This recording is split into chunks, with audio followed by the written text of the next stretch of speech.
Hello प्यारे बच्चों, आप सब कैसे हैं? आज मैं आप सब के लिए लेकर आई हूँ एक शेर और चूहे की कहानी। आप सब ने बचपन में अपनी दादी और नानी से बहुत सारी कहानियाँ तो सुनी ही होंगी। इसमें से एक शेर और चूहे की कहानी भी ऐसी ही कहानी है जो मेरी दादी ने मुझे सुनाई थी। वो मैं आज आपको सुनाती हूँ। वही शेर और चूहा है, ठीक है? तो ध्यान से सुनिएगा। बहुत समय पहले की बात है। एक बार एक शेर एक बड़े से जंगल में एक पेड़ के नीचे सो रहा था। तभी उसी समय एक चूहा कहीं से आकर शेर के शरीर पर उछल कूद करने लगा और उसे बड़ा मजा आने लगा था। वो बहुत खुश हो रहा था। इससे शेर की नींद खराब हो गई और शेर उठ गया। शेर ने चूहे पर बहुत ही गुस्सा किया। तभी शेर गुस्से को से चूहे को खाने के लिए आगे बढ़ा और चूहे ने शेर से विनती की कि शेर, तुम मुझे आज़ाद कर दो, मुझे मत खाओ, मैं तो यूं ही आ गया था। और वह शेर को कसम देता है कि यदि तुम्हें कभी ज़रूरत पड़ेगी ना, तो मैं तुम्हारी मदद ज़रूर करूँगा। मुझसे तुम इसकी आशा ज़रूर करना और मैं तुम्हारी मदद के लिए कहीं भी रहूँगा, वहाँ से आ जाऊँगा। शेर चूहे की इस साहस से बेहद ही खुश हो जाता है और उसे जाने देता है। और जाने के पहले कहता है, लेकिन मैं तो जंगल का राजा शेर हूँ, मुझे तुम्हारी ज़रूरत भला क्यों ही पड़ेगी। तुम तो एक छोटे से चूहे हो जिसे तो मैं कभी भी यूं ही मार सकता हूँ। फिर भी तुमने इतने अच्छे से कहा कि तुम मेरी मदद ज़रूर करने आओगे, तो मैं तुम्हारी इसी बात पर खुश होकर तुमको जाने देता हूँ। और चूहा चुपचाप वहां से चला गया। कुछ ही महीनों के बाद एक दिन कुछ शिकारी जंगल में शिकार करने के लिए आ गए और उन्होंने एक बड़ा सा जाल फैला दिया और चुपचाप कहीं छुपकर प्रतीक्षा करने लग गए कि कोई भी जानवर आए, इसमें फंस जाए तो हम इसे पकड़कर चिड़ियाघर लेकर चले जाएं। इतने में शेर वहां जंगल घूमते हुए आता है और वह जाल को समझ नहीं पाता है और उसमें फंस जाता है। अब शिकारी जो हैं शेर को जाल में फंसता देखकर बेहद खुश होते हैं कि वे तो आज माला माल ही हो जाएंगे और वो शेर को उस जाल के साथ ही एक पेड़ पर बांध देते हैं। ऐसे में शेर बहुत परेशान हो जाता है।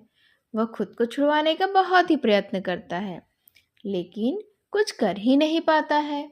जाल में तो वह बिल्कुल फंस के रह जाता है और जितनी ही वो कोशिश करता है खुद को बचाने की, उतना ही जाल में उलझता चला जाता है। अब वह क्या करे?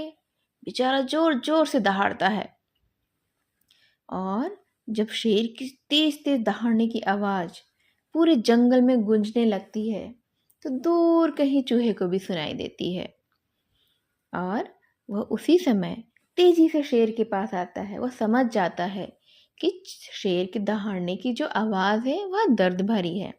ज़रूर शेर कुछ न कुछ तकलीफ में है और वादे के अनुसार मुझे उसकी मदद करने के लिए ज़रूर जाना चाहिए। वह तेजी से वहाँ आता है और देखता है कि शेर तो जाल में बेहद बुरी तरीके से फंस चुका है।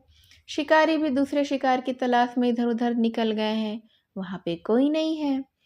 तो वह चुपके से वहाँ जाता है और वह देखता है कि शेर उसको देख रहा है।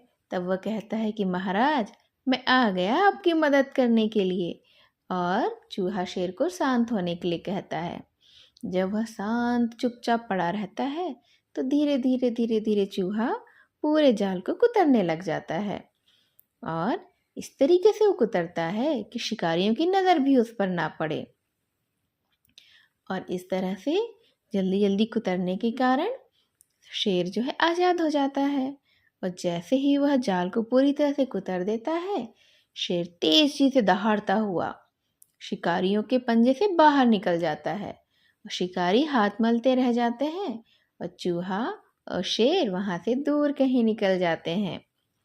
जब बहुत दूर निकल जाते हैं तब शेर चूहे को धन्यवाद कहता है और कहता है कि मैंने मान लिया कि कोई भी इंसान छोटा नहीं होता है। हर समय, हर जगह कोई भी कभी भी किसी की भी मदद कर सकता है, चाहे वह छोटा हो, चाहे बड़ा जानवर ही क्यों ना हो। और अब दोनों साथ में मिलकर जंगल में रहने लगते हैं और दोनों की दोस्ती बेहद पक्की हो जाती है। इस तरह से प्यारे बच्चों, आपको समझ में आया कि एक छोटे से नन्हे से चूहे ने किस तरह से जंगल के महाराज शेर की मदद की और उसे इतनी बड़ी मुसीबत से बाहर निकाला। इसीलिए हमें भी कभी भी किसी को छोटा नहीं समझना चाहिए। हमेशा सबके साथ अच्छे से व्यवहार करना चाहिए। इस तरह से प्यारे बच्चों, ये कहानी तो यही खत्म होती है। मेरी इस कहानी को ध्यान से सुनने के लिए धन्यवाद। और फिर से हम मिलेंगे नई कहानियों के साथ। तब तक के लिए बाय बाय।